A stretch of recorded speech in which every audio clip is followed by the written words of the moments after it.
There are very few moments in life when I am left absolutely speechless. This is one of them, though, and this is why. I would like to introduce you to Mr. John Morris of Capeville, Virginia. Thank you for coming in. First off, I appreciate that. Mr. Morris, what is this? It's a wooden chain. A wooden chain? Yeah, carved by me. You carved this individually. Yes, I did. I mean, it's not like you cut the links apart and glued them together. No. They're made out of 16-foot section of wood. What kind of 16-foot section of what kind of wood? Pine wood, yellow pine. Yellow pine. Yes. Now you were showing me this picture. How did you get started cutting all this? Well, what happened, I always had a passion for wood. When I was living in Norfolk, a friend of mine, I met him, and he was working in wood. He used to make pictures of mirrors like this here. Out of cutting wood and putting mirrors behind them. And after that, then he called himself the wood doctor. Okay. So I took a part of what he was doing and learned how to carve and make mirrors for myself. And I call myself the wood doctor. The wood surgeon? Wood surgeon. Wood surgeon, I'm sorry, okay. The wood surgeon, yes. And after I came home, after leaving Norfolk, I came home and I started working in wood. And I was on my way to work one day, and I passed by the lumber company, and I was trying to figure out what could I do and make wood something unusual. Right. So carving the chain came into my mind. So I came home, and I got a piece of wood, and I started carving on that wood. And what happened, I carved a piece of wood, I carved a 17-foot length and a chain length. And I called my friend in Philly. He's an artist also. He's deceased now. Matter of fact, he was a good artist. He painted a portrait of President Kennedy and the wife presented at the White House. Really? So I told him what I did. Yeah. He said, man, that's amazing. He said, you should try for the World Book of Guinness Record. So I said, okay.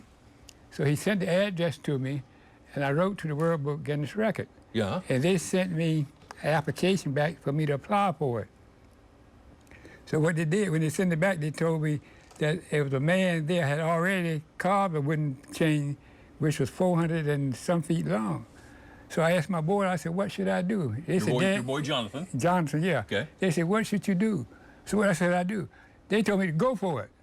So I began to work and carve, work and carve, work and carve. So I came up with my chains for 518 feet long. So this is the chain that you put in for the Guinness World Record book. The to one beat the right other there guy. you're looking at now, right there, Yeah. So I sent it back in, and I waited and waited and waited. I thought they wasn't going to pay me any mind. So what they did, they sent me a letter through the mail and told me, say, I'm sorry that you didn't make it. So I reapplied again, and I sent another letter back, and I sent the letter back. I never heard from them no more. So so I just waited and waited and waited, and eventually they sent me a letter back, told me that that they would look it over and let me know. So Guinness World Records is going to reconsider your application Yes, for it the did. world record for the longest Wooden chain. Wooden chain. Well. Okay. So I began to carve and carve and carve, and I worked on this here from 2007 and up to this present day. And I came up with the length of the chain now. It's 1,800 feet long, which you're looking at holding your hand now, link by link. And I got the end of it. At the end of the year, yes. As a matter of fact, when I came with it, the chain was up high. We couldn't hardly close the lid on it. By me riding, it started to pack down. You carried it to the studio on a trailer behind a truck. Sure did. My son and I, Jonathan right there, went for him. I couldn't have gotten it here, so I had to depend on him to help me to do it. Now, I'm sure that Jonathan knows exactly how many links are in here, right? I don't know not, but I'm gonna get him to do it. Okay. Jonathan, don't forget. Don't forget. All right, now, Mr. Morris, can you hang out for a minute? Because I want to talk to you a little bit more. Sure will. Okay, because I want to find out more about this, and I want to find out more about the wood surgeon. All right, will do. Stick around. The Marble Life will be right back. We are back with Mr. John Morris, the wood surgeon of Capeville, Virginia. This is just outside Cape Charles, right? Right. Okay, so you said you've got 1,800 feet of this? 1,800 feet. From end to end. And you have carved these individual. Yes, these are not cut and glued together. That fly out of here. Matter of fact, I can tell you something. Matter of fact, I have some change home now. When I first started, the links are not quite and size of those. They're different type link. Right. I guess I have about 200 feet home now that I carved earlier, which is in my shop home now. Still there. So these are more consistent. So that's the reason I have I these here and see. there. These are more consistent in link Gotcha. than the one that I have home now. What do on the side. you use to do this? Pine wood, I use 2 types of wooden files. Okay. I use a sander. I use a drill, wood drill. Okay. And that's how you separate the links, Separate but this, yeah. keep them still one piece. One What do piece, you? yeah. Are you going to keep going? Well, I think that's about it now. I think I'm about as far as I'm going to go now. It took me so long to do this, and you know what? Even if a person would pay me $5,000 a year for doing this, I wouldn't sell it. I couldn't sell it for that. No. Well, what kept you going while you were doing it then? Well, it's just something I like to do. I work on it and I put it aside. See, I used to work. Yeah. I used to work and You said you used to be an artist and you did portraits Yeah, of people. well, I went to Norfolk University now. I started out painting portraits. Matter of fact, I painted the portrait of the Prime Minister's daughter of Norway when I was in school in Norfolk. And you I did also the Prime painted Minister Prime and Minister's the daughter daughter of Norway, yeah. of Norway. Oh yeah, Norway. I presented it to her when she came to Norfolk for the Azalea Queen Festival. Oh my goodness. Yeah, and I did several portraits since then too. And I like doing portraits.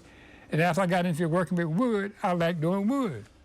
So And but- now I just paint on the side. Yeah. But mostly I like working in wood, and I'm continue working in wood. So you're pretty much. I have so some, tell me, yeah. Let me ask you about this because I wanted to ask you about. Tell me what this is. Tell me the story behind this real quick. I'm about out of Yeah. time, but I got to Yeah. know. These are just these are certain three different pieces of wood here. Right. And I got a screw in them to hold them together. Okay. But I also have some single ones home with large wood. Most of the time I like to get wood, the termites get into them, or you have wormholes in them, because it kind of gives it a little artistic touch to them. Yeah. Yeah.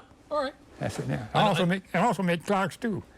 I make wooden clocks. You make wooden clocks. I do make wooden clocks, and they work. I guarantee they work too. Yeah, Oh my goodness. that's my job. That's your job. That's me, the wood doctor. Mr. Morris, how old are you? 81. When are you going to quit working? Maybe I can get hunting too. I don't know. Listen, believe it or not, my grandmother, she was 114 when she died. She's the oldest living woman on Eastern Shore now, recorded in the book. Your grandmother was 114. Yes, 114 when You're she passed 81. away. You're I'm just- 81 now. You're just a And whippersnapper. her son was 100 when he died, her son. Is that right? Yeah. Jonathan, you got another 80, 100 years left in you. You know that, right? I'm sure of it. Okay. Mr. John Morris, thank Yeah. you so much for sharing with us your 1,800-foot wooden 1,800. link chain and Yes. the story of what got you started and what keeps you going. Thank you so much for that. Yeah. Goodness gracious.